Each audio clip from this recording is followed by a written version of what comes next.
What I've decided to start my presentation with today is talking about the way that I create slabs.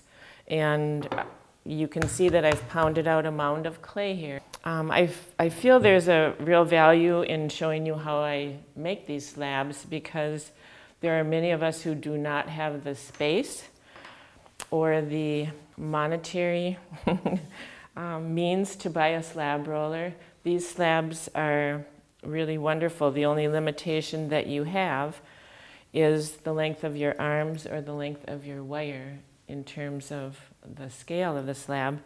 And it's simply 2 sticks. You can make these yourself.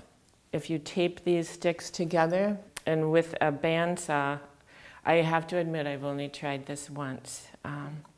And I'm not much of a perfectionist. I'm kind of a free spirit, so mine were irregular, but it's really not very hard. So what's happening is there are slats, and that is determining the thickness of your slab. So you can see I have 2 different thicknesses. If I wanted a very thick slab, I could go with this. For a thinner slab, that.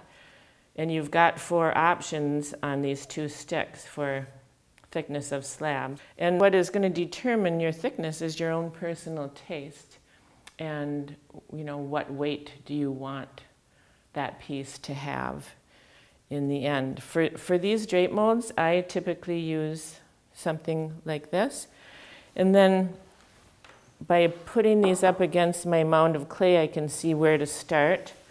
This takes a little bit of practice, but you're putting the wire into those slots, then pulling it tight. You have to keep it taut during the cutting process, but then making sure that they're flat on the table and just pulling them through this mound of clay. And then the way that I do it is lay them down, move my wire down 1 more notch, and then repeat that process.